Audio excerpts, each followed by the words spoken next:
নমস্কার বন্ধুরা, জয়মা কালী পরিবারে সবাইকে আরও একটি ভিডিওতে স্বাগত জানাচ্ছি। আশা করি সবাই ভালো আছেন ও সুস্থ আছেন। বন্ধুরা, আমিও ভালো আছি।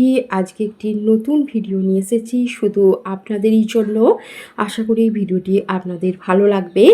যারা প্রথম আসছেন জয়মা কালী পরিবারে অবশ্যই একটি লাইক ও একটি সাবস্ক্রাইব করবেন। বন্ধুরা, আজকের বিষয় হলো পুরাণ।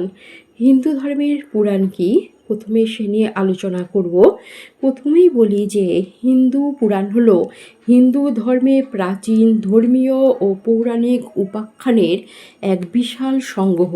পুরাণ শব্দের অর্থ প্রাচীন বা পুরাতন। এগুলোতে সৃষ্টিতত্ত্ব, দেবদেবী ও অসুরদের কাহিনী, রাজবংশ এবং ধর্মীয় আচার অনুষ্ঠানের বিবরণ রয়েছে। বন্ধুরা, তারপরে আসছি পুরাণের প্রধান বৈশিষ্ট্য কী। পুরাণের প্রধান বৈশিষ্ট্য হল, শাস্ত্রমতে প্রতিটি পুরাণের 5টি প্রধান অংশ বা লক্ষণ থাকে। 1. স্বর্গ, বিশ্ব বা মহাবিশ্বের সৃষ্টি। 2. প্রতিস্বর্গ, মহাবিশ্বের বিনাশ ও পূর্ণ সৃষ্টি। 3. বংশ, দেবতা ও ঋষিদের বংশতালিকা।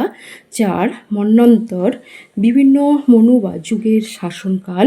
5. বংশানুকূলিত, বিখ্যাত রাজাদের রাজত্বকালের ইতিহাস। পুরাণের সংখ্যা কটি এবার বলি। সনাতন ধর্মে মোট 18টি মহাপুরাণ রয়েছে। এর মধ্যে কয়েকটি প্রধান পুরাণ হলো, এক হচ্ছে ভাগবত পুরাণ, ভগবান শ্রীকৃষ্ণের লীলা ও ভক্তিযোগ নিয়ে রচিত। 2. বিষ্ণু পুরাণ, বিষ্ণু অবতার ও সৃষ্টির ইতিহাস। 3. শিব পুরাণ, দেবাদিদেব শিবের মহিমা ও আখ্যান। 4. মার্কণ্ডেয় পুরাণ, যার মধ্যে দেবীর মাহাত্ম্য বা চণ্ডীয় অন্তর্গত।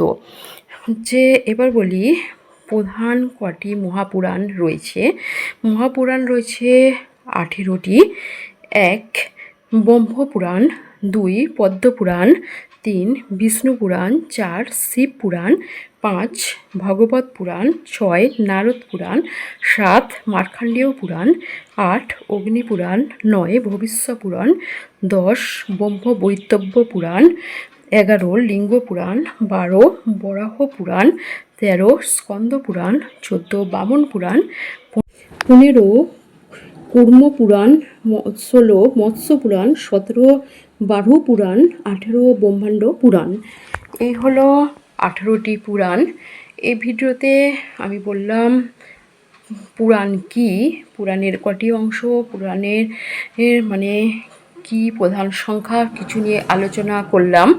বন্ধুরা, আশা করি আপনাদের সবাইয়ের ভালো লাগবে ভিডিওটি। একটি সাবস্ক্রাইব ও একটি লাইক করবেন। আর যারা দেখছেন অবশ্যই আমার প্রণাম গ্রহণ করবেন ও ছোটরা ভালোবাসা গ্রহণ করবেন, আমাকে এগিয়ে যেতে সাহায্য করবেন। বন্ধুরা, ভালো থাকবেন, সুস্থ থাকবেন, পাশে থাকবেন। আর এর পরবর্তী ভিডিওতে আবার দেখা হবে, এরও কিছু নিয়ে আলোচনা করব। বন্ধুরা, আজকে এই পর্যন্ত থাকলো। ভালো থাকুন, সুস্থ থাকুন। আসছি, নমস্কার।